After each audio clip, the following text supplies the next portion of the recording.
Hi everyone, so for this week's writer's tips, I decided really last minute that I was going to make it a two-part video thing. So I'm not sure whether I'm going to release it next Wednesday or whether I'm going to do like a sneaky double video this week. So we're just going to have to stay on the edge of our seats and I'll figure that out as we go. But this is a two-part video.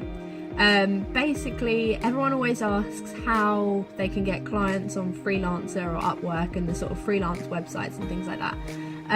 For me, using these websites have always been really good for me, to be perfectly honest. In the beginning of my business, when I was a freelancer, it was 100% of where I got clients from.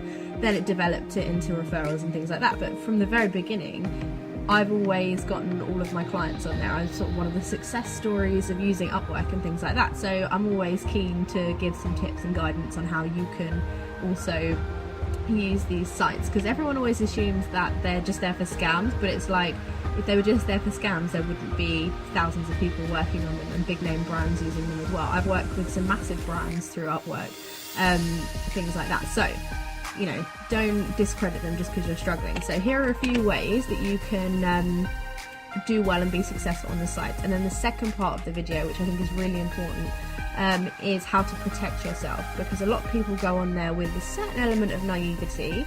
Although a lot of these things have not happened to me, I'm part of quite a few groups on Facebook and some of the horror stories are horrendous. So the second part of this video will be about how to protect yourself, so watch that before you start joining all these sites and everything else. So actually I think I'll do it this week as well, so maybe we'll do like a double, I'll figure it out. Anyway, so the first thing is when you're joining, fill out your profile completely. Even if you're struggling with, you know, what to put or whatever, put something, because the first thing that people are going to do is they're going to go and check your profile, and if you don't have any experience, that's already going to be a tick in the negative. If you don't have any hours on Upwork and things like that, tick in the negative. But if all of your stuff is there, that works for you. So always, you know, fill out your bio, things like that. As a writer, you can really kind of sell yourself in the bio, and you can discuss your experience outside of Upwork, because this is the thing, is I didn't really have any experience with Upwork when I started, but I spoke a bit about myself, and essentially I let my writing do talking for me. Now the second one is a bit controversial because some people disagree with this, but I always say that you want to get kind of platform proof.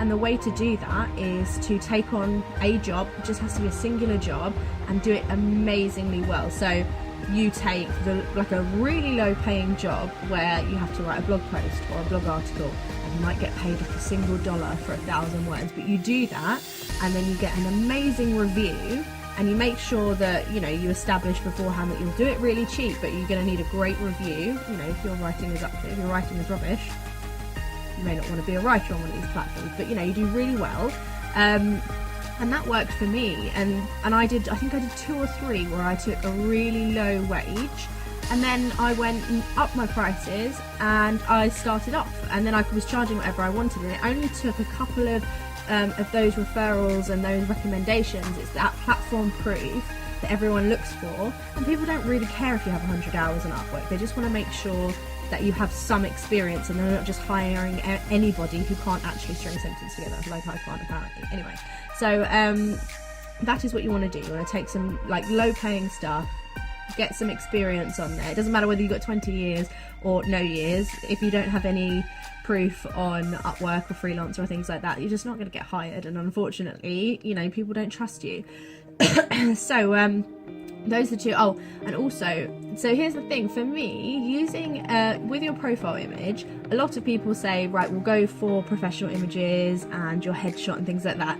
I always say don't, because sometimes your headshot can look a bit like a stock image, which is great in a professional capacity, because look at you looking like a stock image model, but it looks like anyone could have taken it off of the internet, whatever. So I feel like sometimes if you have, I mean, make it good quality. I'm not saying like a grainy piece of rubbish, but you know, a personal image of yourself, you know, in your living room, sort of, I don't know, but don't make it such a fancy and fantastic image. Make it a personal image that makes you look like, you know, if they wanted to hire a company, they would have hired a company, but they're not. They're looking at freelancers specifically. So that is how you do it. I mean, Upwork for me still accounts for 70% of my client base. People now are hiring agencies and things like that, and I now have an agency profile. But when I was a freelancer, you know, people kind of connect more with you if they feel like, you know, you're there and you're at home and you're writing for them, and they feel like you're spending that time for them. Okay, so keep an eye out for part 2 of this video. I've decided now that it's going to come out on Friday. Because it's just sort of important stuff to do, but otherwise the other video would have been too long, so it's sort of like, me, what do you do? Anyway, so Friday, part 2, how to protect yourself as a freelancer online. Yes, everything that you need. Bye.